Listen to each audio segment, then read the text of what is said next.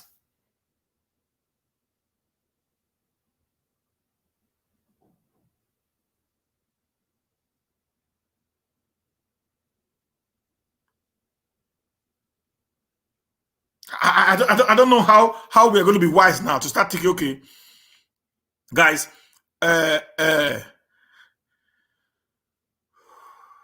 I said before,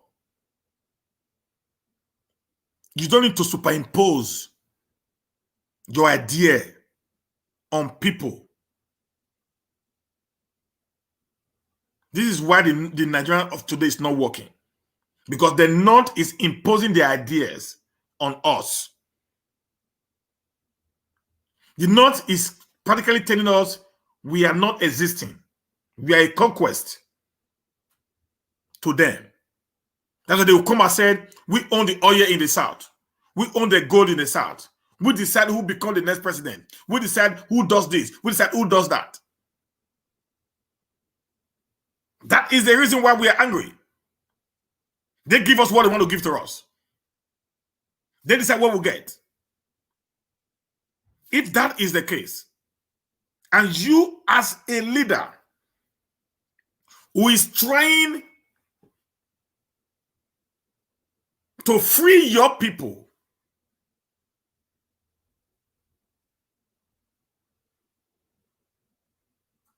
from the shackles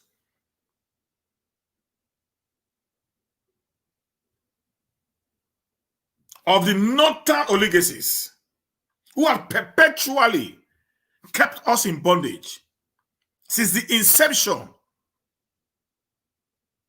of this contraction called Nigeria by Lugard in 1914. The reason why you feel a little bit not okay is as a result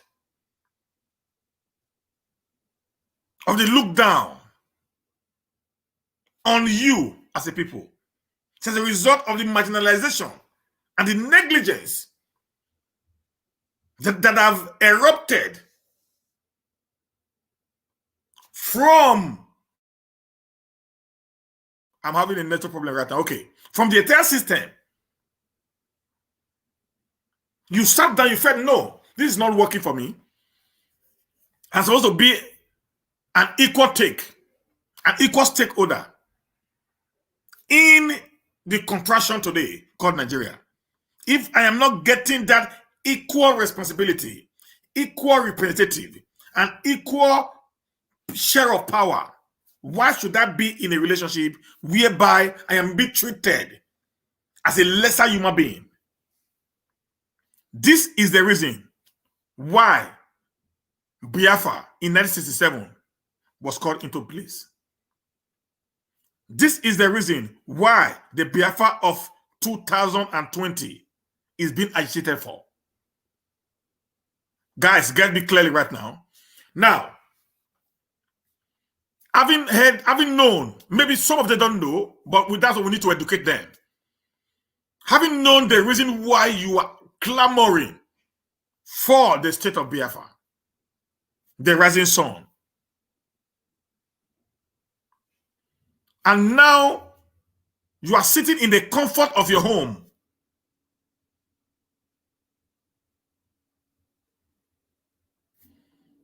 without not doing proper consultations and negotiations with the neighboring states or regions as it has been divided into as of today.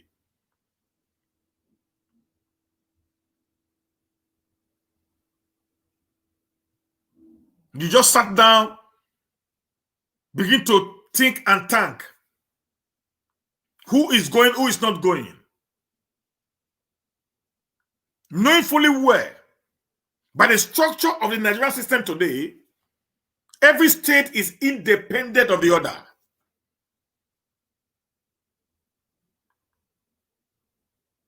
If even there are some ethnic resemblance in other states, like the Shekiris, they speak Yoruba. Yeah. But the Yoruba is a little bit twisted, just like the Igbo is being twisted. Or the Buzo Igbo is being twisted. Okay, guys? Just like the Ishan. Ishan is being twisted. That's what Ishan is. Afema is being twisted. That's what Afema is. There are words that are practically the same. If an Afema is speaking today, a Benima can easily pick words from what the Afema is saying. Not all, but at least 60% of what an Afema says, a Benima can easily pick the words. Because it's a twisted Bini. That's why Afema can speak Bini, but Bini cannot speak Afema. Most Ishans can speak Bini, but it's very difficult for a Benima to speak Ishan.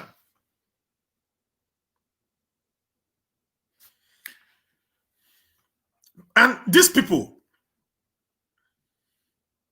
because they are now like this, all you need to do is for us to start doing consultations, talking with each groups, give them reasons why we must unite together, form a common force,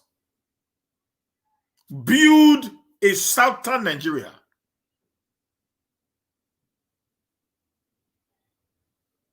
That will outshine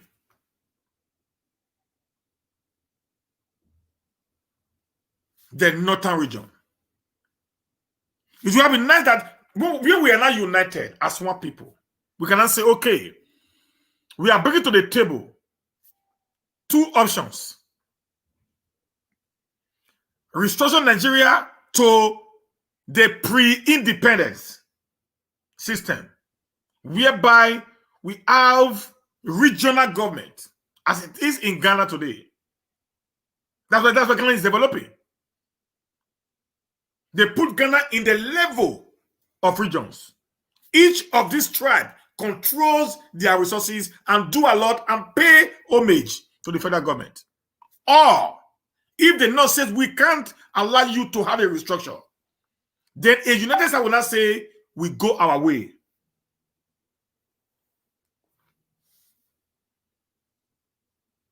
You guys go get me clear now. Then if the United States will not say, okay, if you do not want restructuring, then you have to agree on secession or the dissolvement of this very particular contraction called Nigeria. This is how it works, guys.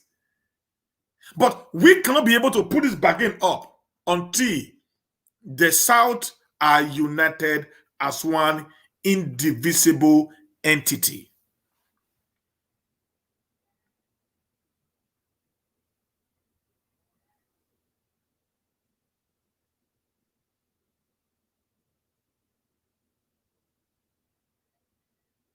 Why we are still clamoring for the last how many years now?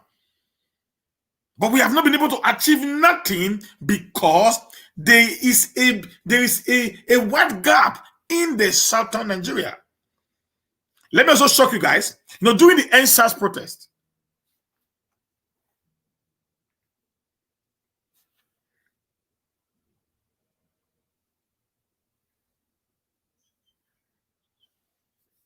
yeah, hello. Yeah, good morning. I'm on my show now, please. Yeah.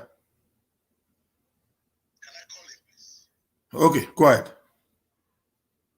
Yes, please. I just want you to probably have a topic on enlightenment about how to go on recalling. Probably that might help in some areas because we felt our representatives are not representing us enough.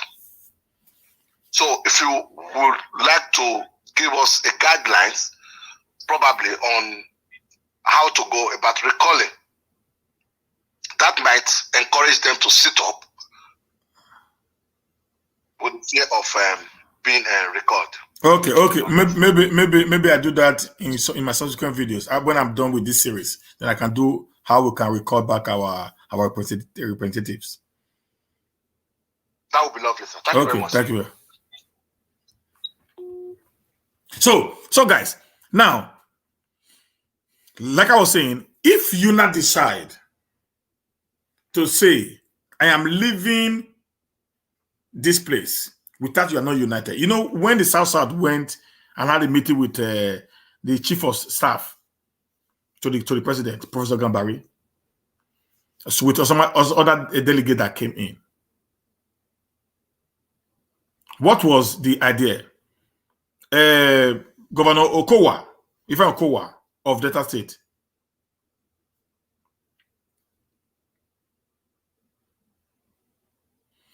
came and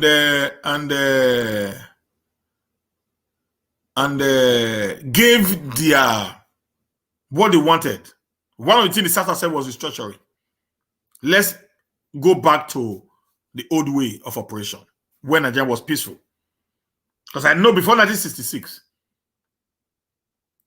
the first coup that took place, Nigeria was at peace. The Igbos was actually leading the entire military apparatus in Nigeria as at that time. So that's the number. You know, the Igbo was actually this is the number to call in, guys. The Igbo was actually leading the entire military apparatus in Nigeria before 1966 coup, the first coup that took place. Okay, and after they've made all their demands to the government and all that and that, the government didn't say anything. Do you know the reason why? Because it was just 1/3. It means nothing to them. So they know there's no unity. It means nothing. To them, it's just the ranting of a demented child, as far as the Northern legacy is concerned. That's just the truth. But the moment the North, the South, the East decide to speak in one voice on the same purpose, the North will sit up.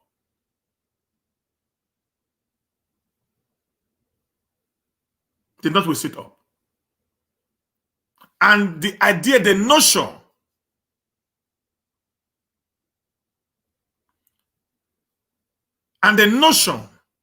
that we have a majority is not going to work.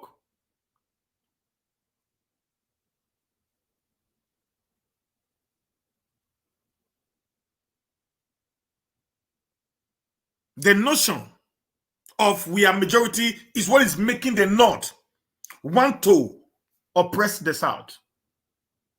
And we should not in any way come with the same mindset. We will not win.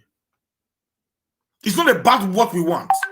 The truth of the matter is, even we in the old banded, old Midwest region want to be free. Nobody loves what is happening in Nigeria. Nobody, except maybe the North. The South, whereby all the resources are coming from. The South, whereby we have been oppressed. Nobody loves what is happening in Nigeria today. But the only way we can be able to get what we want is when we start uniting the entire South together. Not the division we are seeing today.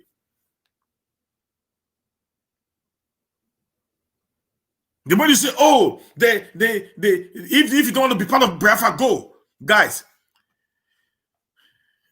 even Nnamdi Kanu doesn't talk like that. The leader of IPOP does not even speak like that, the way some of my brothers speaks. You don't know the power of negotiation and consultation. Why do you think the UN came up with the word diplomacy?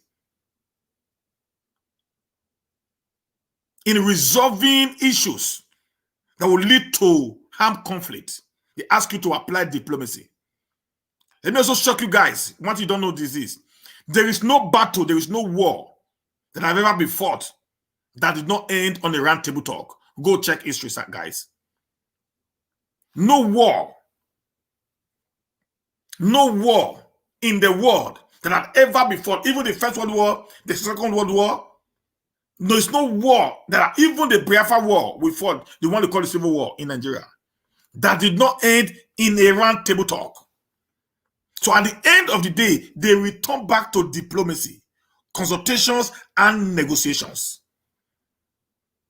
I'm a student of history. I may not be so brilliant, but with the little knowledge I have acquired, I understood how things can work better than the way we are taking it.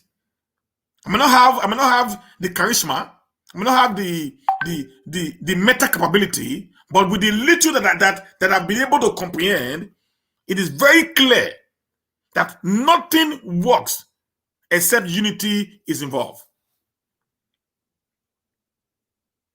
Unity is diplomacy. Yeah, hello. Hello, sir. Hello, yeah. Hello, sir. Can you hear me very fine, sir? Yeah, we can hear you clear. Okay, so I just want to thank you all so much for the how you are narrating everything, but I just got confused on one side of your word. Okay, go ahead, sir. As you can see, you know that for a long time now, Martin and the kind have been complaining, calling people to come together. Let's forget about the Afghan side, But with that period of time, today, nobody has contributed anything. Nobody has come out to say, okay, let's do it from this side or the other side. And number two, I heard you mentioning about the other elder or whatever, let's all come together or this or that. Yes, it's good. It's better for us to come together, but I think maybe you are missing something. The people you want them to come together, is it the people that took something from the government, like Mohammed Buhari or whatever, the people that is in charge, the people that is benefiting from the government? I don't see anywhere, for example, I don't know how to, I'm not too educated, but let me speak it in the way that everybody will understand. Look at now, okay, check Nigeria now. So the Muslim has been shouting, begging, come together, let's come together. You already joined Morocco, you already joined all those eastern parts of Nigeria. You already called many of them to come together, let's join hands together and fight this single enemy we have. Everybody was like pretending, doing overtake or relaxing. But the one thing that got me confused now is, how do you want Martin and the Kano to come and invite all of you?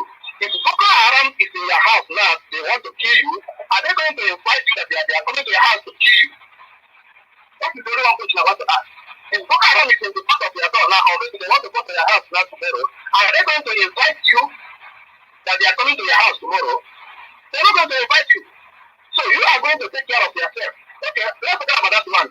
Since the man have never done anything concerning this instance security. Since that time till now, what have you particularly, what have you done to bring everybody together? That is my question, sir. Okay, thank you. Now, in Edo State, we have what we call the civilian or the community policing that was created by the governor of Edo State. Also, in the South, they are already planning. That's why I said there is a disunity. Guys are not getting it. This is not about Nnamdi Kanu. Okay? There's already a disunity in the South. You must bridge that gap. The idea of you calling people, you sit down somewhere and you call people to come and join you, they will not come. You need what we call consultations. A leader, one who decides to become a leader, must go as far as pretending to be a follower for people to follow him. Okay? And number two, brother, because I'm answering your question now. Number two, you said he has been calling people. Yes, he has been calling people, but the calling of the people is he has already decided that the people should be part of the Biafra state. And that's what some people are having problem with him. Not that what he's saying is wrong. Like I said yesterday, there are some people who tell you, I'd rather die than accepting the hard pills that is coming into me. So for us to be able to do what you or we believe that not are doing to us in the new Southern Nigeria that we are fighting for. And not the last one for me, I am not part of Biafra, Niger Delta, or Yoruba. I am for the entire Southern Nigeria. So that's why I'm different from anyone that is calling about secession. My take is United South. That's why I'm completely different from every other person. So my take is United South. We must come together and fight the common enemy that is already trying to destroy us. Another device here. Okay, are you hearing me now? Please, if you are hearing me, just say yes.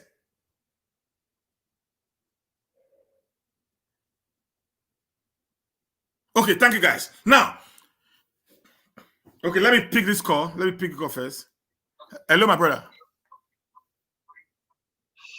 Hello. Yeah. Hello, good morning. Yeah, good morning, sir. Go ahead, sir. Yeah, I want to contribute to your program. Yeah, go ahead. I'll be following you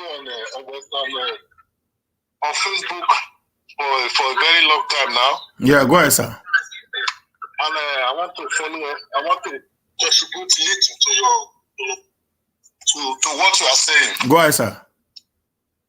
You are doing that. The whole world is watching, and concerning the Edo State election last time, how you participated in the election and everything. Thank you very much. Thank you, sir. My brother, there is one question I want to ask you. Okay, sir. They said Buhari, the House of Rep invited Buhari. And he did not go. And you remember the Akpabio issue. When Akpabio said all the money they said the NDDC stole. That money, many of the contracts, it was the hands of those people in the House of Rep. And the Speaker of House of Rep, which is Gajamela, now said he gave 48 hours to Akpabio to bring out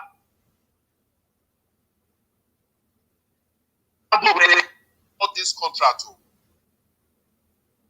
Today, and nothing has been done. Till today, and no name has been published. Till today, we asked for it. And you see the corruption in that system of government. You see the corruption in that domain.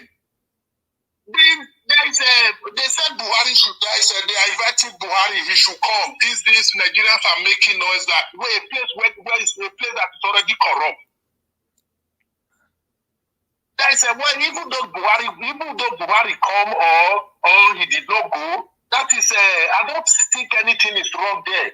Because the place is already corrupt. That is why he turned out the invitation.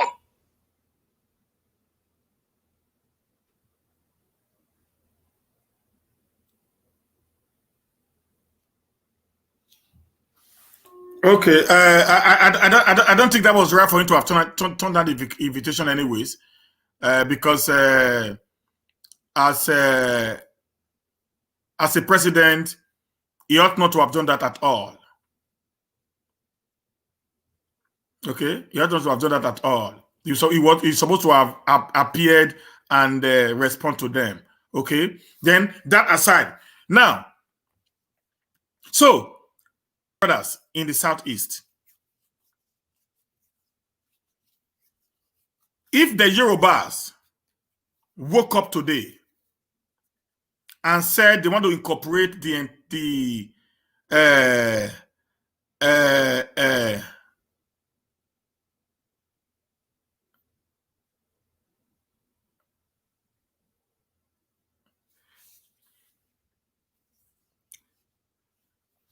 Well, there is a number on the wall. There's a number on the wall, sir. There's a number on the wall. There's a number on the wall. You call the number. Call the WhatsApp of that number, sir. There's a number on the wall. That number is what you call. Somebody just said that we don't want any United Satan because you guys are similar to your lovely brothers, Hausa, Fulani in the north. All we want is Biafra freedom. Ethnic groups should fight for their own freedom of liberation because Biafra has sacrificed a lot. An update, we are still suffering as long as Nigerian is concerned. Chikezie Victor, I thank you for this one. If you want this like that,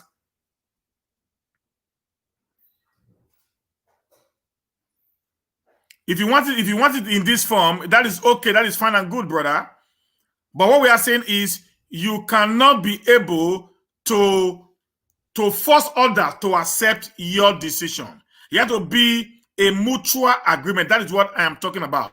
Nobody's against Biafra coming. Nobody's saying Biafra must unite. No. If you feel you can do it by yourself without the support or help of the other certain Nigerians, fine and good. You can as well go ahead, create your own state without not giving any form of stress to the other people that are on the other side. That is my take. And some of the Biafras who are here, some of the people who are here that I've spoken to, actually understand where I am heading to. If you feel the only way you want to get your Biafra is to fight alone, beautiful.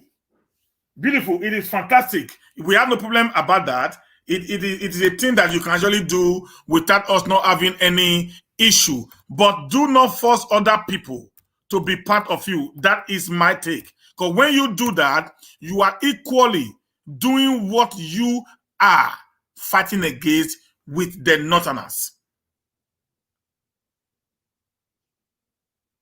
If you do that, you are fighting against what you are actually doing, what you are fighting against with the Northerners. That is the issue. This was why the Civil War, this was why we lost the Civil War in 1967. This same attitude, I just put the number there again now. +4673 957 1107. +4673 957 1107. That's the number to call.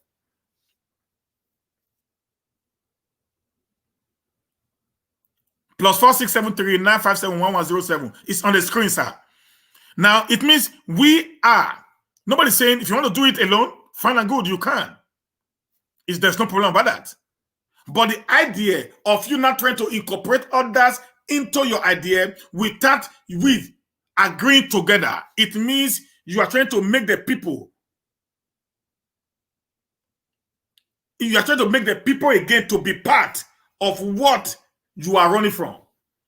David Chiniye, I hope if Fulani terrorist killer enter your state, you will still be talking about be in one Nigeria. You guys are not getting the thing right. Before you can have what we call the United Nigeria, then you must be able to also try as much as possible to incorporate the people you are bringing in. I will not want to leave the Nigeria of today and go into a place whereby I did not sign treaty of being a member of that state. I was forced into it. I don't know why we cannot just understand my simple ideology. Hello? Hello? Hello? Yeah, good afternoon, brother. Okay, go ahead.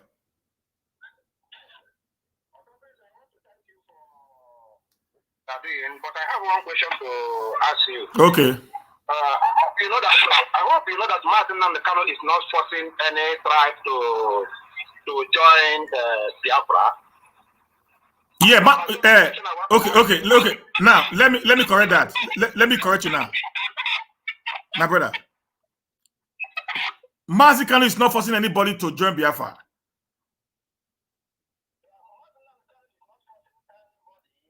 You listen now. You listen now. You listen now. If you have been following my show from the beginning, maybe this is your first time of coming to my show. If you have been, who is this one? Do not insult my family. Who is this idiot? This Ubarize? Are you very stupid or what? Listen. No, not you. There's a boy who wrote something here now. Listen, my guy. You see, this is one thing I have with the Igbo people. Okay? They are very good.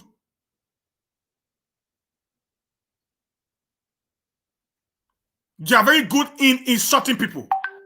Okay? If you don't want to listen to what somebody's talking about, then get the hell out of my wall. I am one of those who is actually supporting.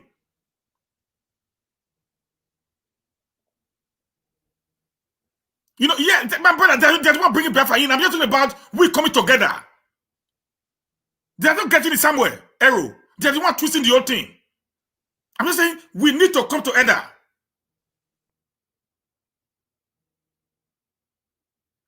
What I'm just trying to say, they are just trying to twist the whole thing to bring it Biafra. I have been fighting in the last 4 days. President Nnamdi Kanu, what he's doing. So if I try to make points so that we can be able to have a united and work together, and some idiots are coming here to insult me, do you think that's the way you're going to get Biafra?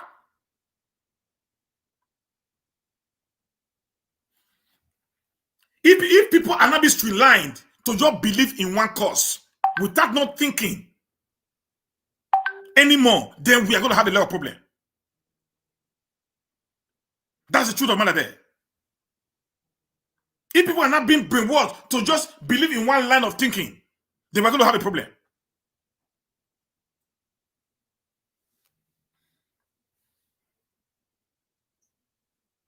Yeah, hello. My brother, how are you? I'm fine, sir. It's Magnus Oraka. Am I on? Okay, yeah, you are on. Okay, thank you for having me. You see, I've been carefully watching your video, and I've seen you see, only a rational mind can understand exactly where you are coming from. And I also tried this same logic with a lot of my Igbo listeners. Essentially, there seems to be a reality that we are shying away from, because we all have good spirit and we all have good minds. So we are shying away from that reality. And that reality is that, look, these people that are trying to sell this idea of unity to, they don't believe in the concept of equality. They don't believe in the concept of fairness. They don't believe in the concept of dialogue. They don't believe in the concept of consultation. What they are actually looking for, and they all know it, and that's why they will never find anything wrong with Nnamdi Kanu. They believe in the expansion of the Igbo race.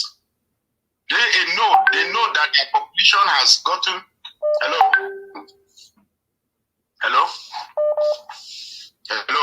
Hello, we are hearing you. Hello. Your network is poor. It's your network now that is affecting it now. Yeah, hello. Yes.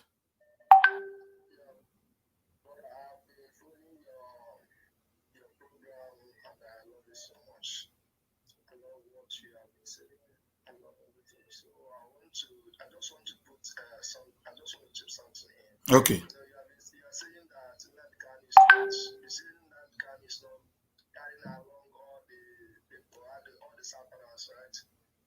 Yeah. Let me tell you now, the covenant between Igbos and Yorubas now are very strong. Maybe you don't know about that. Just go ahead and search. Igbos and Yorubas are more united now, more than every other thing you can think about in diaspora. Okay, do what the protest goes on that went on. Was it on October 1st? Yeah, I'm hearing you. Go ahead, brother. Do you want the protest that went on October 1st in diaspora in many countries in the world? Yes. And Yorubas. So Yorubas raise Oduduwa flag and Igbos with their Biafran flags, and they are moving on in a protest together. Igbos and Yorubas are doing things together now. We are together. So maybe you are not aware. So right now the Yorubas and the Igbos are together. That's all I want to chip in. But I thank you for your advice. And the one you are saying that in your last broadcast you said something in that secret outfit that Nankano brought in, that Nankano is risking all the life of those people. They didn't watch it. I said he would have consulted the Eastern government in order for them to be legalized, so that the Nigerian soldiers don't take advantage and said they are a terrorist group.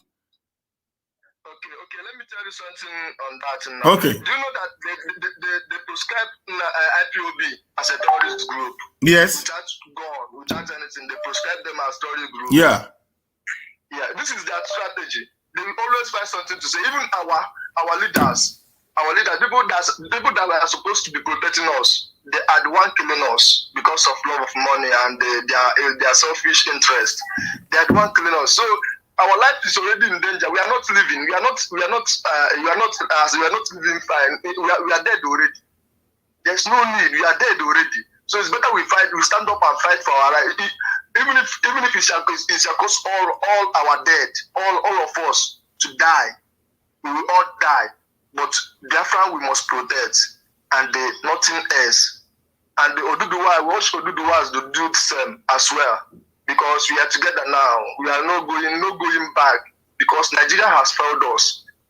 Nigeria since 1960 till now, nothing has changed. Instead, everything is going worse than worse. So I don't think that consulting them is necessary, because if they see this thing now, if there are people that like good things, as they see this thing, they will support. They will put their support. If they really like if they really care for their people, they will support us. That's it. In that case, you're saying that the right of those people are in risk. Even if those governors are the one that bring this development, they will still go and collect money and tell army to come and tell Fulani herdsmen to come and kill those securities. Do you know that our governors can do that? Hello, right there. Yeah. So I don't think it's necessary to involve them. If they really like good things, they will support us. Let them support us. Let them support what we are doing. If they really care for us, let them support us. Understand? That's it. That's how things been done. When they can't take their responsibility, then we take it by ourselves. We are the people, and the power belongs to the people. That's one thing Nigeria never understand, and that's one thing that makes Nigeria Nigeria will never move forward. Nigeria will never be fine, and Nigeria will, as in, you're seeing how everything is going on in Nigeria now. No one knows it's left and right, and you can see the northerners, what is going on there, bandits everywhere. So this is not the kind of life we believe in. We are more safe in diaspora more than in our home. So I don't think it is necessary to consult them before the formation of the outfit. Okay. Yes. Okay, my brother. Let me tell you why I said that. Like if you watch the video yesterday, I praised Nnamdi Kanu all through the video. Okay. Yeah. Then when it got to a point, I said, but one thing that I'm seeing here is this, because we are living under a constitution right now. And because you're living under a constitution, then whatsoever you do that is not under the law is termed. It is termed to be treason, treasonable felony. That is what the law says. So I was quoting the law so that people will understand where I'm going. So many people here who are talking today don't actually understand where I am going. I'm trying to save people. I'm trying to save people. Yeah, you're being killed for no reason. Okay, guys. So that is it. So my take is this: we should. Yes, I understand everything. Yeah, yes. So you get it now. So we are not with God. Even those times we are not with no, God. brother, it doesn't matter. Listen, wait now. If you watch, most of us have also been supporting you guys, even when you are not with God. I said it yesterday that they put you guys as terrorist group when the major terrorist group is left rampaging on the street. Let me pick another caller, please. Yeah, hello. Hello, sir. Good morning. Yeah, good morning, sir. My name is Udo, so I want to contribute. Oh yeah, go ahead. Yeah, I'm calling from America. Okay. Yes, sir.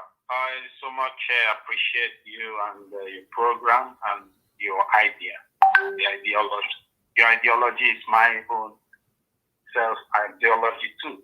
I'm a Biafran, I'm an Igbo man.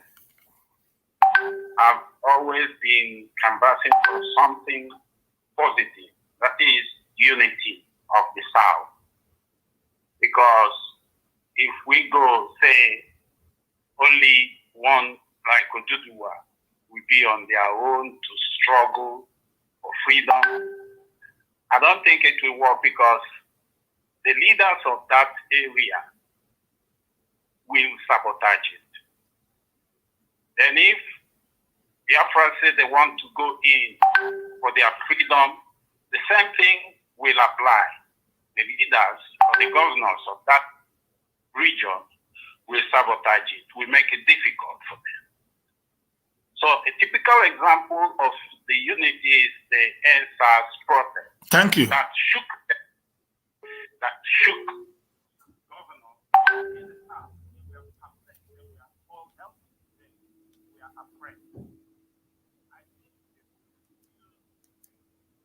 In the South, got to use our brain, our sense, to direct your message in the same, in the proper way.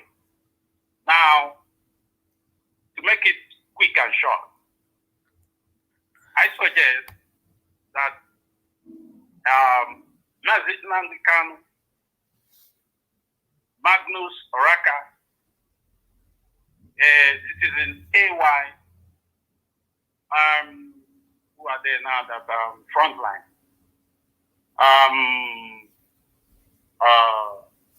Asari Dokubo and many others, a lot of others that are on the front line, even in Edo State.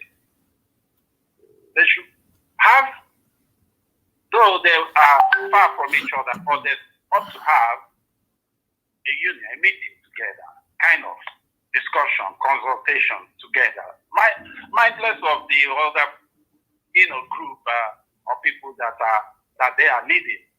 Because when they come out in one voice, these leaders, when they come out in one voice and talk to their followers, the followers will do what? The followers will agree. The followers will move with them in that nucleus. So my own point is that these leaders, frontline leaders, as freedom fighters, should come together first. Not we commoners. I don't call them well, not we come. Let them come together first. Then they will bring this, their own agreement, which they have agreed, somewhere. Bring it out before their followers. You will see that their followers will have no other option than to follow that decision that has been approved. Okay, then. Because these individual regional governors will sabotage every move that only a section of the South is going to carry out as far as freedom is concerned. Thank you. That is it. So you can pass this message to them, to these frontline leaders, the freedom fighters. Let them consult themselves. That is my own take. Let them take away pride, ego out of this thing. Then when we are secured, when the security is secure, because it's somebody that is alive that will fight for freedom. You understand? It's somebody who is alive that will fight for freedom. So I pray that they will hear this my plea. Take away ego or pride or whatever, individual something, come together. Then after they have secured security among the Southerners, then we begin to discuss something different. You know, they can begin to go on their own way, as simple as that, amicably. So that is how it works. This is how Bosnia and other places, departed from themselves in Yugoslavia. That's how they worked together earlier against the federal, troops. Before, they split. Okay, thank you very much, caller. Thank you very much. Thank you. All right. Yeah. Bye-bye. Yeah, hello. Hello, good morning. Yeah, good morning. Please, a short one, please. 3 minutes, please. Yes, thanks for the privilege. I'm calling from Denmark. Okay. Yeah, see, listen, my point is this. You see, I have to make this very clear and very short. You see, all these people clamoring for secession and autonomy and all these things, I tell you, they're all criminals. You don't have any right under a constituted system to start asking for secession. When you ask for secession, you're declaring a war. This is what everybody has to know. If the government is failing, all we have to do is to come together and see how we can rectify it. Anybody that asks for secession or for a government of its own is asking for a war. And that war will not save anything, because even if you secede, you will keep seceding. Do you think the Igbos can rule themselves? Never. They have never done it well. Do you think the Hausas can rule themselves? Never. Human beings are very delicate and complicated to govern. They will keep seceding. This is an era, a particular time, a point in time that situations that are not going properly. So, we should recognize the fact that we are facing a turbulent time. So, secession is never the solution, because you will keep seceding. The Igbos will secede again. The Hausas will secede again. So, the period, the world is integrating instead of disintegrating. They should come, the intellectuals, people who have learned about leadership should come together and restructure, talk structurally, not just talking. You see, a man in the workshop, a trader talking about secession. They don't even know the intricacies. They don't know the calculus.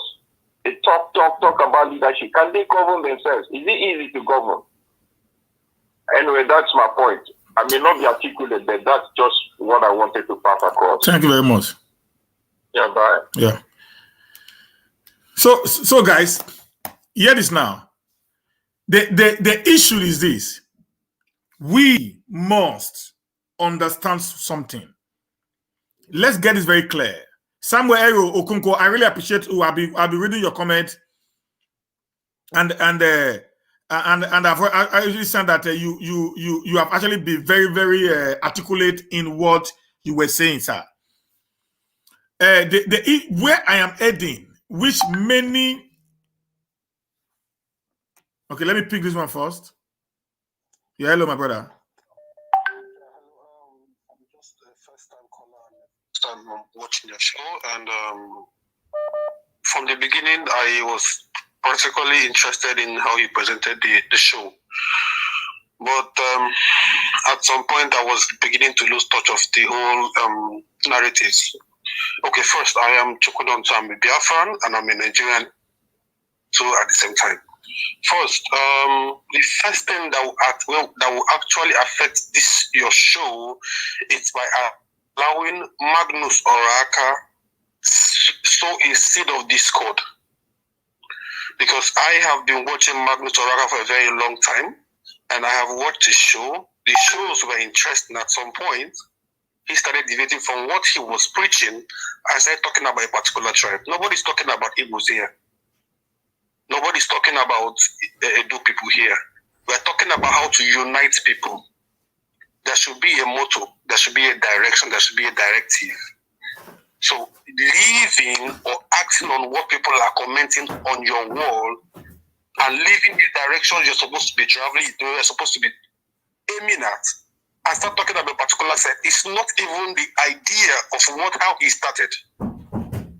So why I'm calling and why I'm a bit disturbed is that he is showing a seed of discord. He's talking about a particular tribe trying to extend their tribe. Nobody's talking about Igbos coming to take Edo or coming to take Delta or coming to take any part. We are talking about how do we unite against one particular enemy. That is what we're talking about here. Yeah, yes. We're talking about unity. Yeah. We are not talking about Igbos here. We're not talking about Biafran here. As a child, as an Igbo man, I've been born as a Biafran. So whenever an Igbo guy or an Igbo man is talking or telling you how he feels, it's because that is how he's been raised. You know, when you are born and you are being told something, you will live with it and you will treasure it with all you have. Some people don't even know how to go about what they care about. They don't even know. And some people would say something without even minding what they say. Some people will say something and they will read the negative meaning about it. So you don't expect a new person knowing somebody that comes from it, or you tell them not to speak their language because the language you don't understand, they don't need to be speaking their language. Then it looks like you're even insulting them. Do you understand? Yeah. You cannot wake up and tell an Edo man, please, your Oba is. You cannot do that. Because they pressure their Oba. You cannot, they put their Oba first before anything in life. So, if we don't understand that the culture and traditions of people most times cloud their sense of judgment and their reasoning, there is no need to even start to talk about unity. Because when you train something so much, you will speak and speak and speak and speak. And when you are speaking, some people don't even know how to even present their word when they're speaking. So it's always like that. The direction is how you are talking about how do we come together and fight the common enemy. That is where I agree, and that is where I'm actually going to stand. It's not about, we're not talking about Biafran. We're not talking about Igbos. We are talking about how do we unite and fight against common enemy. That was what even got me attracted to your show. If they can, it's forming a unity or forming a force or forming a security outfit. That is because the security, the political system within the eastern region has failed. Because Nnamdi Kanu is not supposed to be forming that if the political system is working. So that is the first thing first.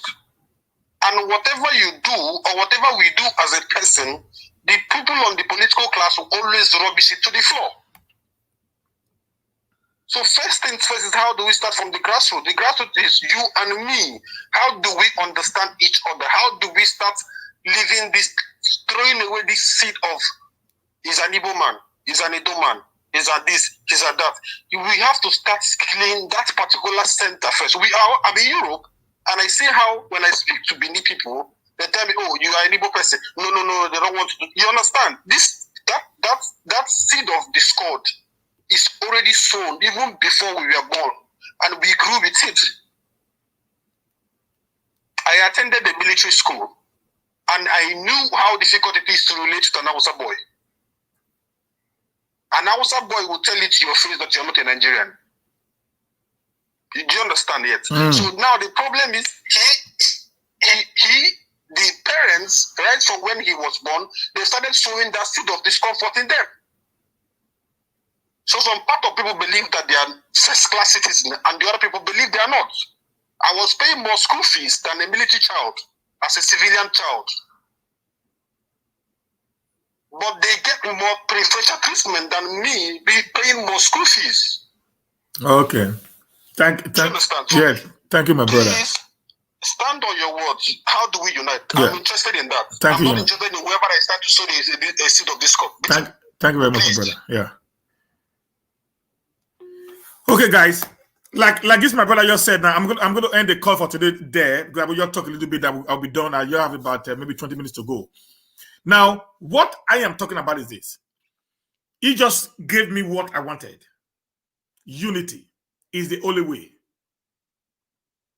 We cannot win this war when we divide. Imagine something happened in Borno State. The entire northern region rallied around them and went to go and greet. You knew the Northern Elders Forum, led by Professor Anglo Abdullahi, came to the south, where he actually, what's it called? He actually,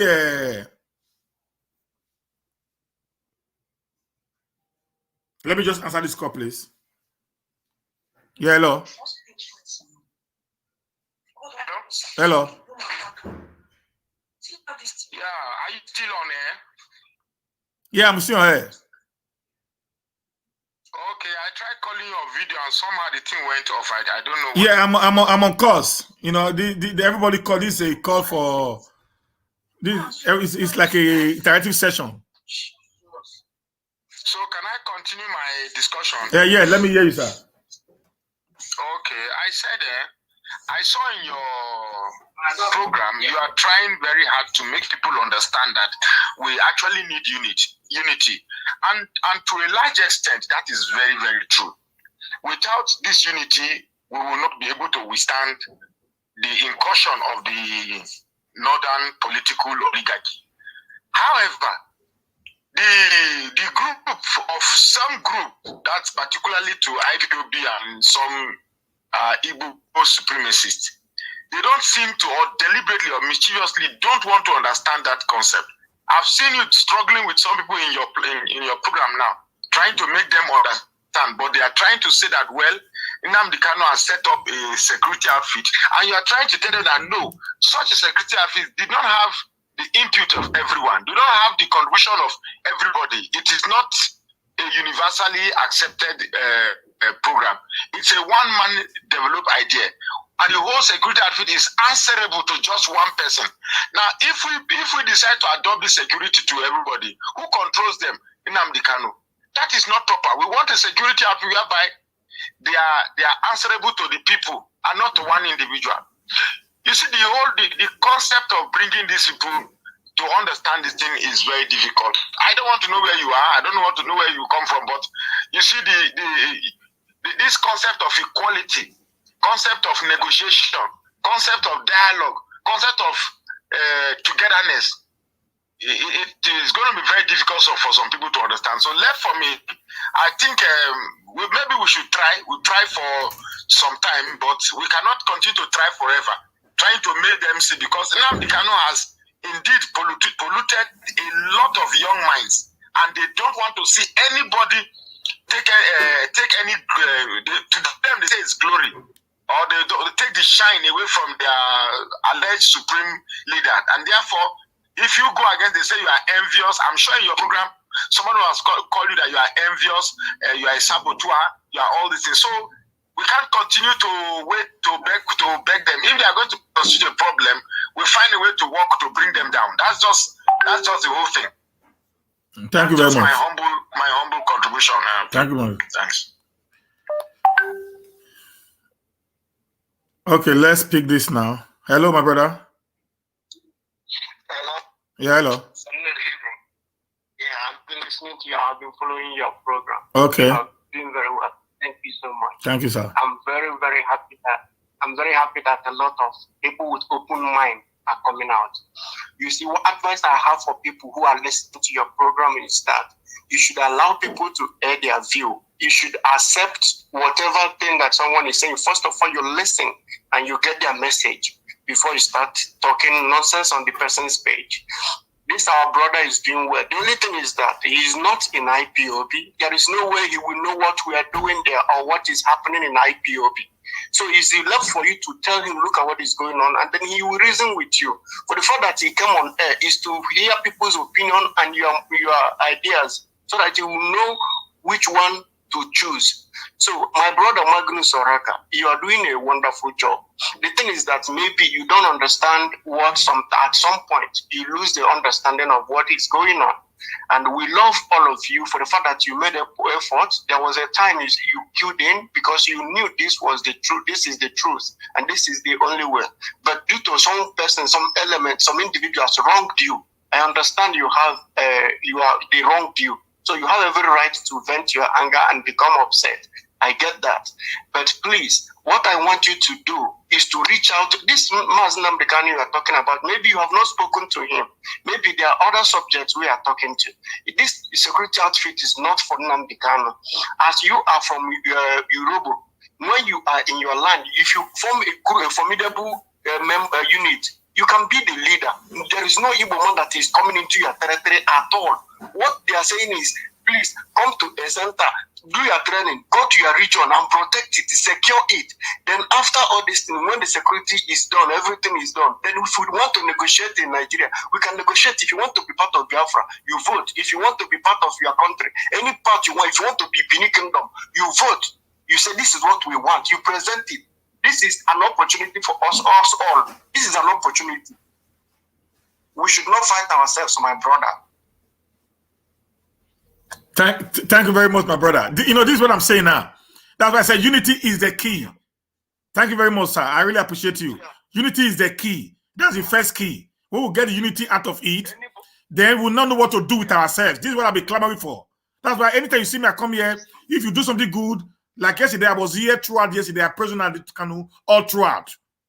And I also said, where I feel you would have called in a certain governance. So Kabego, we don't do this thing. But we can make an own law so that we can be able to protect our people. You know? Okay, my brother, see, my brother, all these things you are talking now, they have reached out to these people secretly. But when you reach out to them, they will come out in the open and expose it. There was this last 2 months, there was a time our Muslim Bekano had a meeting with the Oduduwa people and had a meeting with the Ohanese and our Igbo people. What they did was to come out and say, look at what our Muslim Bekano is begging them. Telling the people that we are talking about, the enemies, they were selling these things to them. What you have to understand that most of our southern leaders are imposed on us. So please, we should fight in one accord. All these things, all these individual, what our brother, I support what our brother from US said, that you, Mazinam Dekano, Oraka, Magnus Oraka, and all the leaders in Citizen AY, all of them should go in a Zoom meeting and have a concrete meeting. Let us form a formidable front that these people will be afraid of us, that we all will be safe. All this why we hate ourselves is because we have no reason to love each other. Nigeria is not the reason for us to love each other. Now is the time that we have an opportunity to love each other. We have a fight, which is a call for love. Anybody that is trying to bring segregation in this is indirectly helping the enemies. My brothers, this is an opportunity. Don't see it as an Igbo affair. Don't see it as a Benin affair. Don't see it as a Ijo affair. This is for all of us. What we should do right now is to have a meeting. If you feel that you are an intellectual and this what is going on, you don't like the idea, you don't like the approach, try to reach out to our leader, Mazinam Dekano. Go to a secret meeting, talk to him, tell him your own point. He's not a no man, he's not a one man. There are people there are so many people. A lot of people speak to him on daily basis. You cannot just be there and say he did not reach out to this, he did not reach out to, but you don't know if he actually did. Like when he held a meeting with Ohanese, the same morning after the meeting, that same morning, the media manager of Ohanese, a leader, came out on air and explained to the whole world what they discussed in the meeting. It's not supposed to be so. So how can you trust such people and build such a security with such a person? Please, my brothers, let us understand what is going on. There is a lot of betrayal in the land. Let us work in one accord because it's very, very important. My brother Magnus Oraka, you are doing a wonderful job. Please don't listen to Ijele. Ijele is not doing anybody any good. is like a wounded lion. You are doing good. All of us, even most of Biafrans love you, but you don't understand. Not because of a few persons who offended you, you will reject everything. Even the one that will do you a good service, you will reject it. No, don't be so selfish. Let us come together. This command, you can be the commander of your own unit, your own land. There is no, you will never see any woman. What for? Have we finished living in our own land? Please, my brother, what we are saying is for the good of everybody. Even if our people want to join, if there is any state in our world that wants to join us and do this good fun, they are welcome. It's not section. It's the people with the same mind and the same people who feel aggrieved. They should come together and discuss this and fight against these people and be free, that we may form a better country. All of us are scattered all over the world, not because our country is landlocked, not because we are not from a good place, but because of the bad governance and the system. The structure is not good. Thank you so much, my brother. Thank you, sir.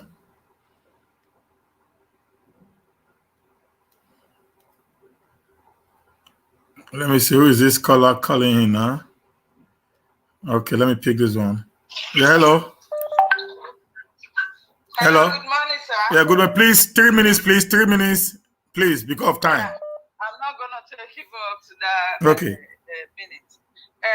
The fact is that I'm calling to let you know that what you are doing is great. We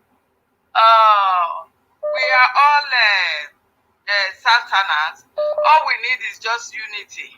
Now we are here to condemn Nnamdi Kanu and his outfit, which we know that this outfit is going to help every one of us. I'm not an Igbo anyway. I am in Niger Delta, but I am fully in support, because what is coming is like we don't know what is coming. Everybody have their security outfits to protect them, but you can see that our governors, they have stood up. They don't even have the power now to say they want to set out any security outfit to protect our people or protect our land. But the only way we should do it now is to support this great one that Nnamdi Kanu has brought us, for us to be able to have our own. If we should all stand by him and speak one voice that yes, we accepted it, and not dividing ourselves as South-East, the former East, I mean South-East. That is what I'm talking about right now. I think we should all bear one name. We should all carry on one name and let us defend our land. These people, they are really coming. They are coming and they are coming fast. They are in our forest. They are in our bushes. Right now, we cannot even travel home. We don't have a place we call a country any longer. What is happening has brought everybody to know that, yes, there is no country called Nigeria. We should all start by our own. Why do we like condemning our own, even killing our own? We're killing ourselves for nothing's sake. Separating and disagreeing within ourselves, not to have the real thing that we should do to unite ourselves. Okay, my brother. Thank you very much, madam. This is no time for division. Thank you very much. Thank you, ma'am.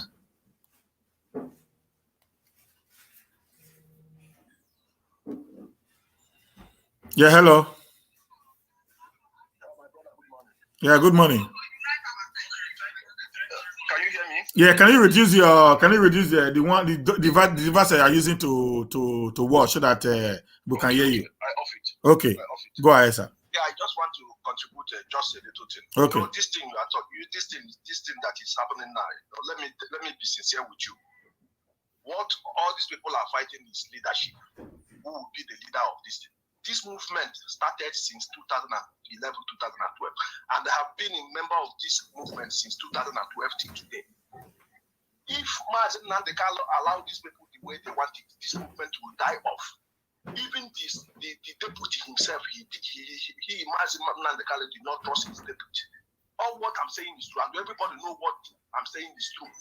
The thing is that you people should approach him, talk to him, tell him that we should work together, because all he wants is for us to work together, and he has been doing that since. After doing it, and the wicked came lastly now to come and destroy all those things he had built. You know, people that are followers knows that we are one mind, but those people that wants to be the leader, like now you started this your program, how many people are watching? 100. Maybe by next year you see they will multiply, and somebody will come over to take over and tell you that he wants you to come and so we'll discuss. Please, what I'm saying is that you people should have all these things we are fighting. We are fighting it for one cause, to liberate ourselves from these bloodsuckers. That's the only thing. All these things they are saying that the Eastern and Igbo want to do this. How many where the Igbo have ever said, okay, this is our place, or this is where we are taking over this? They said we are 5 states. With 5 states we are even happy that we have 5 states. But we want to liberate ourselves. And so there's nothing that will fear these Fulani people more than this IPO Biafra they are hearing about. It's only Biafra that can save that nation because they are very afraid of them. Mazen Nandekali is always open to every discussion. After all, he said that he's not going to have it with Yoruba people before because he had it and he failed. But he later went back and they are working together. Why can't we work also with other people? Like people from Edo and people from the Niger Delta. People will come out and say they are Niger Delta. People will say that they are this. People, they are, all these things are bringing confusion. He has already said it many times. As soon as we get Biafra, if you want to go and do your own thing the way you want, do. And he has already said it that if you don't want to join, if you feel that the way you want to do is good for you, do it. All we want is liberation. But don't come and disrupt the one he is doing. That's what he keeps on saying. He's not against anybody. He's not imposing himself over anybody. He started this by himself, and you know the approach. Many people have fight to liberate themselves. It didn't work. They collected money, and he never wanted to collect any money. He doesn't want to sell the movement off. So that's what he's afraid of. But I would like you people, please hold a meeting. Leave those people that, like somebody like Ijele. You and myself know that Ijele, what he's doing is not true. It's not real. What he's doing is just deceiving. It's just those things he is afraid that Mazen Nandekan is afraid of. After all, how can somebody who come out and they try to sell off his people, his own people, just to collect money? You see? So when we say those things, they will say, Nigeria is not working. Everybody knows. Nigeria is not working. Please, somebody said that you should call Nandekan, tell him that you are social person. He will always listen to you. Please, that's what I want to say. Okay. He has worked with Oraka. Oraka think that we are giving one out money. They are accusing him of anything. That man is not after any money. That man they can. He's not after any money. Everybody knows. I'm telling you, in Africa, or even in the whole world, he has the highest movement. And we all of us know. The thing is for you. Imagine when you bring your own people and join, another group bring their own people and join. Another group, one mind, and we get what we want. If you want to be your own, say that you want to be a those days, better. If these people say better, Nigeria, they want Nigeria to be pieces, pieces, so everybody will be free. So please, what I'm saying is just call him.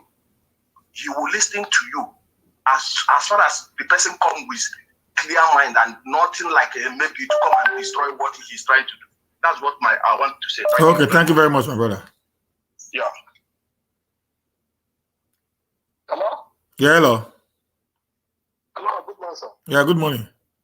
Quick one, please, 3 minutes. I want to make a little contribution. Okay. Can you hear me very well? I can hear you. Okay. You see this issue of larger data, larger faster, this and that. Eh? Sometimes I always wonder how our people used to deceive themselves. We are one people, Southerners. I'm from Imo State. From Imo State to River State is not up to 3 hours or 2 hours, if I may say. I don't know why when we see our people. You see, let me say this.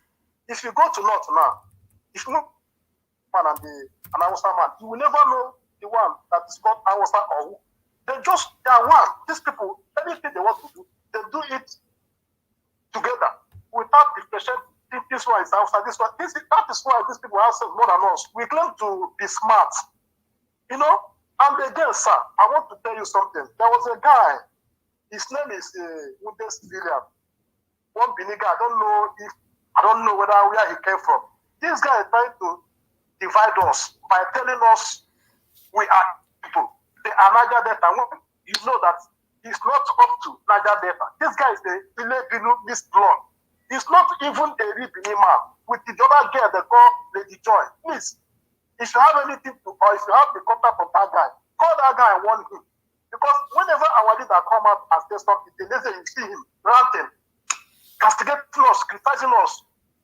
It's not up to one Igbo person. I'm just letting him know. I don't know how to get that guy, but I believe, I thank you people that are coming out to express their view and other people call. Please, I am begging you, if you know how you can get that boy, how you can reach that guy, call him. Let them stop dividing us. We are one people. Governor for Delta State, Ifeanyi Okowa. You know the meaning of Ifeanyi. This you don't know Amechi. You know the meaning of Amechi. Why are we dividing ourselves for no reason? For no reason. Instead, we are 5 states. Even though, for me, you want that same test. If they can give me that 5 states to become a nation, become a Biafra, I will stand on it. We have support. Honestly, we can do it. In terms of contributing money, I will contribute my own. What are we fighting for? What are we waiting for? Why are we dividing ourselves for nothing stake? And all this leaf practice, you still like that guy in Italy, he's not doing anything. He has no document.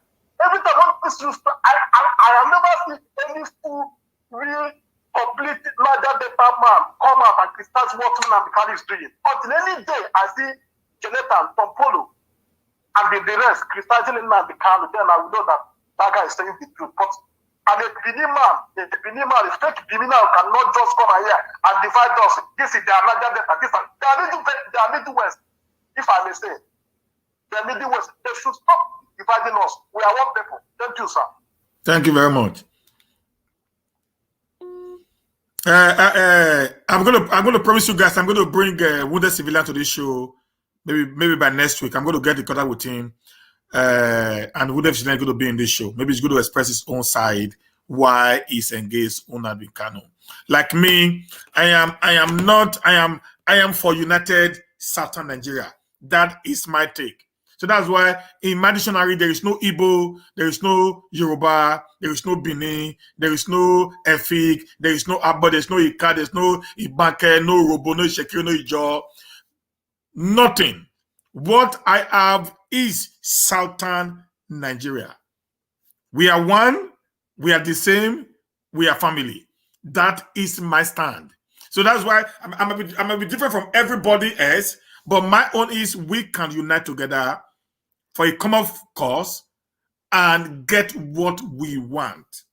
It is only in unity that we can be able to get what we want. I've said it several times. I'm saying it again and again and again.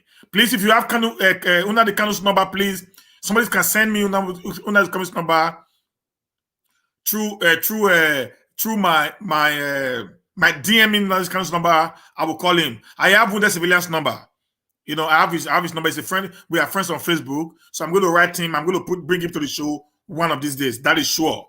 You're going to express his own side of the story. And on that day, I'm going to do a publication on it so that the entire Igbo can come.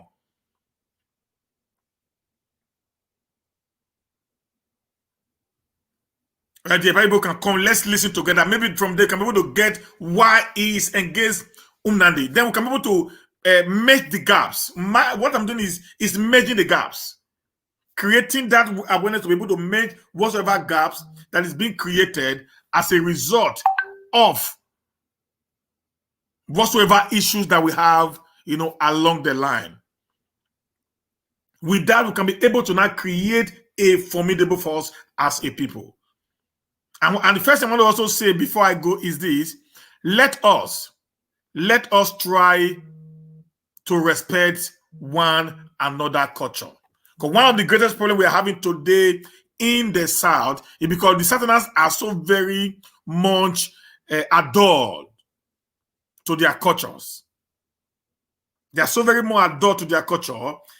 Let us try as much as possible that everyone's culture should be respected.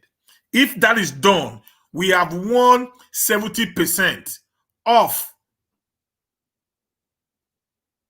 We have won 70% of the problem of the South. Let us respect each other's culture. Ruboma, respect the culture of others. Ijoma, respect the culture. Benin man, Igbo man, Yoruba man, Efik, wherever tribe you are in the South, let us respect the culture of one another. Because that is where majority of the problem Well, that's where majority of the problem we're having today in the South is coming from. Then when we now respect each other's culture, it will give rise to mutual trust, understanding. Then we can now sit together and decide the way forward. Like I said in the beginning of this video, we can go to the government with two forms. Restructure Nigeria to the old system it was in the past, or we call for a referendum. It's simple. It is simple. But the moment the so-called Niger Delta decide to call for a referendum, or the so-called Southeast decide to call for a referendum on their own, or Southwest decide to call for a referendum of their own, or even the middle belt, it's not going to work. It's going to be 1 against 6. But decide, okay, I'm having some, yeah. The moment we decide, after we have sat down, thank you, Joy Chairman. That's it. Culture should be respected and trusted, and trust should come in. Because the moment you respect culture, trust will start creeping in. It means there's this mutual understanding that I am who I am, you are who you are. They not give room to trust. Okay? It not give room to trust.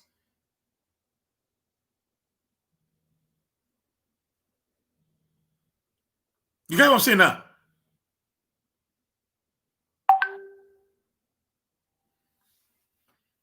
Please, sir, are you even... Samuel Arrow, Koro, please now, stop. There's no insult now, beg. Wherever... Okay, please, guys. So, that's it, guys. So, that's just all we need to do, my brothers. We should just try as much as possible to see how we can be able to work in harmony. Oda the Kanu is a Satan man. He's more of a brother to you than the North.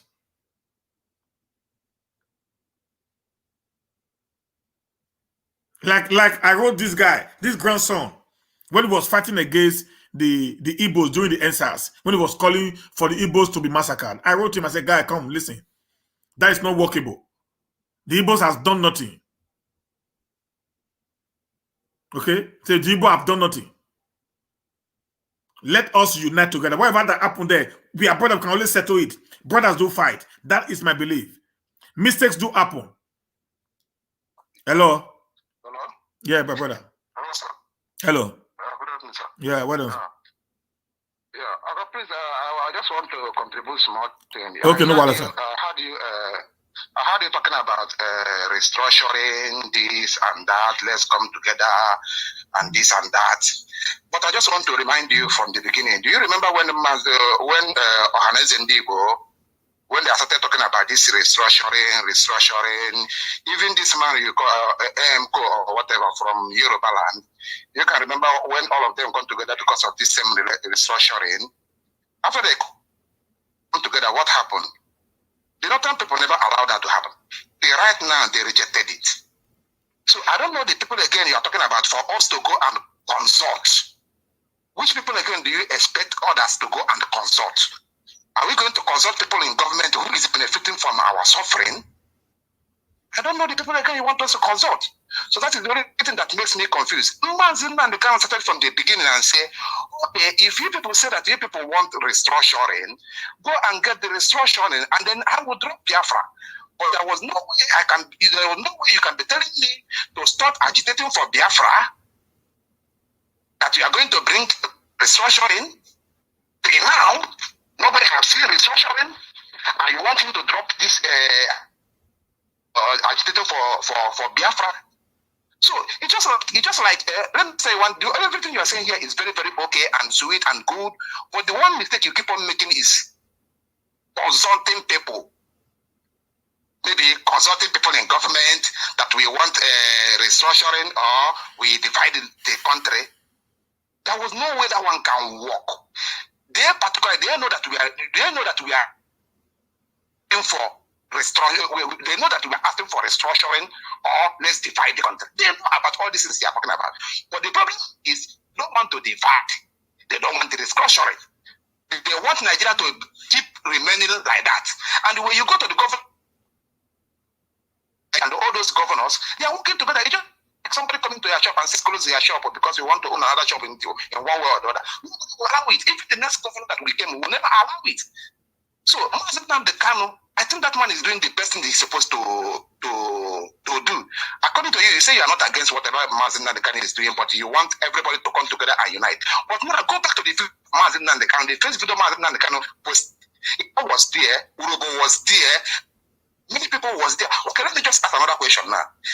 For example, now from Edo State now, if Edo people now, as you're talking now, if Edo people now say, okay, maybe let me say Edo people are 1,000 in numbers, and 700 go and join Mazi Nnamdi Kanu, even without consulting them. They go and join Mazi Nnamdi Kanu, and it remains only that. They say that matters. You understand? That's 70% that join Mazi Nnamdi Kanu. You that is saying they have to come and consult this and consult that. You'll be forced to join them. That is the only thing I want you to know. That I haven't done to make everything together. Okay, thank you very much. Now let me make some points here, guys. Let me make some points here, guys. If you don't understand what is negotiation and consultation, I think I need to I need to talk to people. Thank you, Osayi Obebo. Let me. That's why I need to educate him. When I talk about negotiating, when I talk about in my program, I've already said people in government are criminals. I've been sorting them all the way around. In my yesterday video, I lambasted them very well. Okay, I've never for once spared anybody in government from the beginning of my video. So thank you, Emeka John. That's what I'm saying now. So it is we that need to be coming together. It is we who are actually the one that is suffering the pains.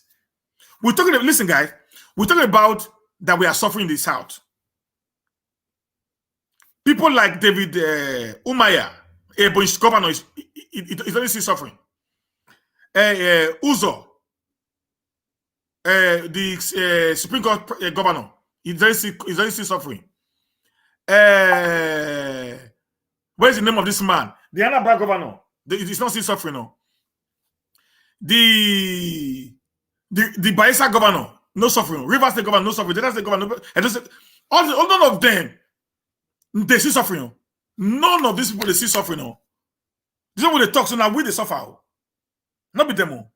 To them, Nigeria is working.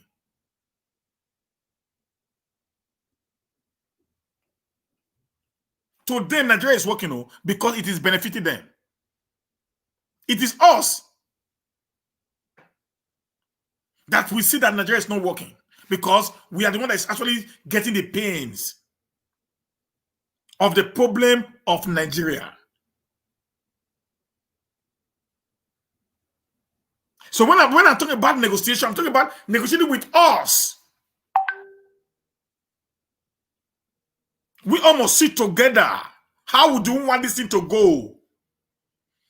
Like you said now, that Magnus, you said Magnus will be doing well. But then what actually caused Magnus' problem? We need to go and ask him. Tell us, what is your problem? Why did you break out from this fight you were always with from the beginning? Yeah, hello. Please, a quick one, please. 3 minutes. Okay. Good day, my brother. Yeah. I've been watching your program, following you, and your program is, I love it. It's very important. United we stand. But there's something I want to tell you. You know, one thing that our problem is pride. Our problem with Satans are pride. We are very, very proud. We're always claiming that we know everything. That is our problem. If we unite together, this problem, this thing we are talking about, this one, these people, this problem will be solved by itself without even letting anybody know what you are going to do. So my contribution is that the last time I spoke with one Fulani man, is my good friend, long time. He has a car stand. His brother, their brothers are into government. The last time I spoke with him, he told me that this coming election, this 2023, our governors, our politicians are planning, talking about 2023. Nobody is talking about how to create a job or do a better thing. Everybody is talking about how 2023.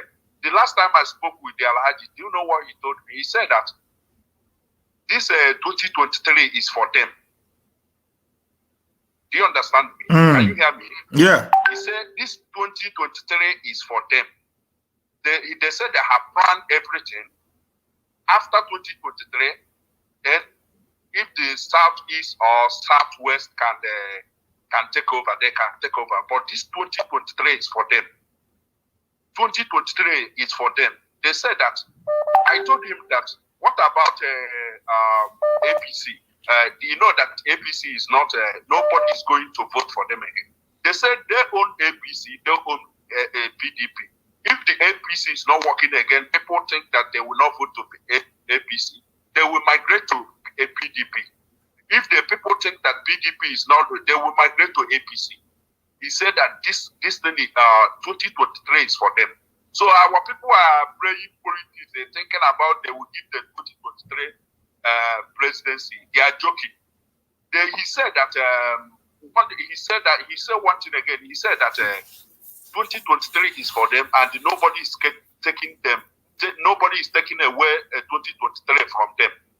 You understand? He said that they have everything. Everything is under control. The southwest, they are good in hard working. The southeast, they are good in business.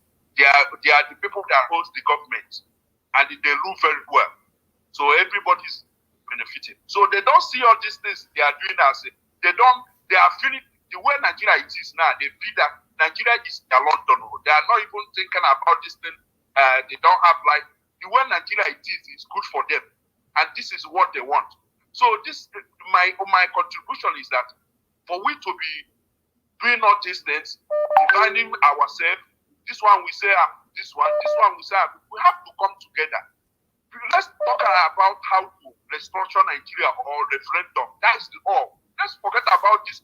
I hate when somebody is telling me that get your BBC, let's vote 2023. I'm seeing that person, maybe that person doesn't ask. I'm seeing that person as a mad person. I'm telling you, because these people, when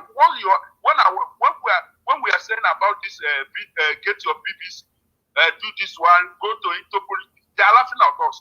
We have to unite together and stand. Either we restructure or referendum. Nobody should stop talking about presidency 23. It's not for southwest or south or southeast. Please, let's unite together. Let's forget about this thing. Pride in the kill us. Pride. Who be this one will go come control me? This one go talk. This one go insult person.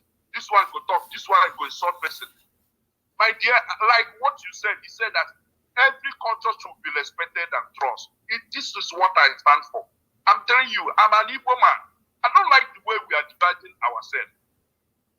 Thank you very much. If there is anybody that can carry us along, we go follow the person.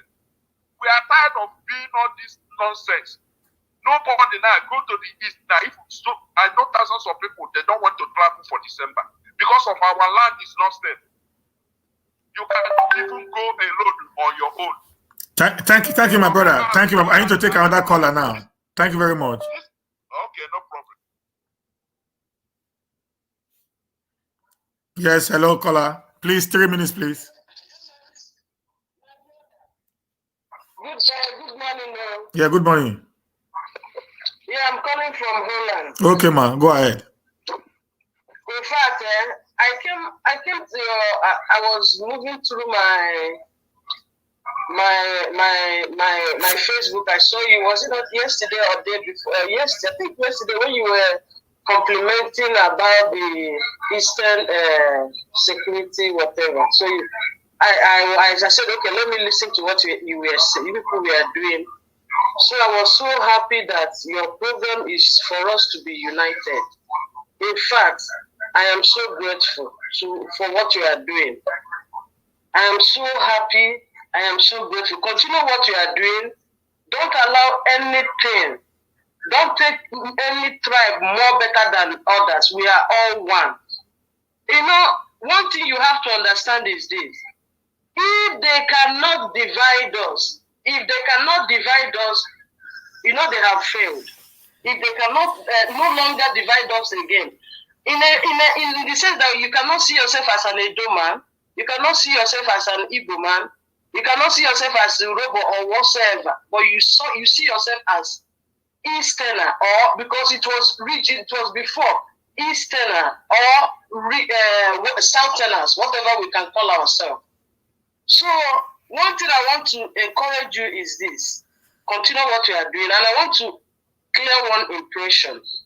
I joined IBOB in 2015, and since Nnamdi Kanu has been talking about Benin Kingdom, I have never seen Nnamdi Kanu speak ill to Oba of Benin.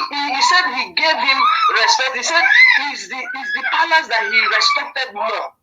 But I don't know where people just come up and begin to say that Nnamdi Kanu is castigating the Oba, he's talking and bringing down Oba. He has never. Go through his broadcast and see. He has been the one say, even when Benin people will call that they want to be part of Biafra, he will tell them to go and discuss with his people, his own people, if they agree. So, but the issue of it's only when I've started hearing about Igodomigodo from Murphy, how he was explaining everything. Then they now bring everything back to Nnamdi Kanu and say that Nnamdi Kanu is engineering them. No. Nnamdi Kanu said if all of us come in, after we get everybody will go on his own and money. What he wants is everybody's freedom. Even if the outside people want freedom, let us come together and fight our common enemy. Our common enemy is not only Fulanis. Our common enemies. Let us see ourselves, we that is being oppressed, that we are the oppressed ones. Our leaders are our problem. It's our problem. Our leaders, be it whosoever, be from no matter who, even if it's anybody that does not want us, we common people, to exist. These are our enemies. Okay. So let our battle start from the Southerners. Also, if they do not want us to leave, they should go. We should stand up. Let us stand up and say no. If you look at the history of House of what do they call it again? House of Common in England. Is it the rich people? The people that formed it are the common people like me and you that are being oppressed. The most important thing is that are we oppressed? If we are oppressed, let us rise up. It doesn't matter who those people are, because you first start the battle from home before we will go and meet the Fulani people. So what I'm trying to say is this: please let us unite with love. Anybody's coming to divide us is making mistake, because you cannot stand alone. People, the Fulanis, they have told you their intention. They want to take over Nigeria. It is their own nation. It is their own. So they are born to rule. So whatever you are talking rubbish. Okay. So to them, their own position. Their own position is Nigeria is for them. Okay, man. Thank you very much. I need to take another caller. Thank you very much. My brother, please, if you want me to be crying, I can cry. Please let us unite. I am a mother. No, don't cry yet. We will unite. You know that. Against anybody. Okay. We are one blood, the same DNA. Let us go and fight for our freedom and be free from either our leaders or the Fulanis. Thank you very much, man. Guys, now this is going to be the end of the show for today, because I have a show by 12 o'clock, the United Southern Nigeria Forum on Zoom. So I'm going to share the link on my wall if you want to be part of that meeting, please you can join through the link that will be sharing on my wall by 12 o'clock. That is where we're going to draw the curtain today, because our take is we have to unite as a Satana in order for us to be able to get what we want. Okay, guys, that's the only way out. That's the only way out. That's the only way out. No other way, no other shortcut we can do. Okay, look at what they were trying to bring to our region. This is what they were trying to bring to our region. This is what they were trying to bring to our region. You know, that they were intercepted on the way. Imagine if these things would have gotten to the east or to the south or to the west, what would have happened? This is what they were trying to bring to our region before they were intercepted on the way. Okay. Okay, so this is what it is. So that, guys, this is what we actually what we are experiencing, and we are fighting every tooth and nail to see that we unite and start working as one indivisible Southern Nigeria for a better tomorrow. Please, guys, if you love this video, just give us some thumbs up. And if you're on Nigeria, please share this video. If you're on Facebook, please give us some likes and share the video. Let us preach this word of freedom as we continue to go. Thank you, guys. I appreciate you guys. See you 12 o'clock. In the next 1 hour again, I will be out again with other of my colleagues as we continue to fight for the emancipation and the unity of the Southern Nigeria. Have a blessed day, guys. See you in 1 hour time. God bless and bye for now.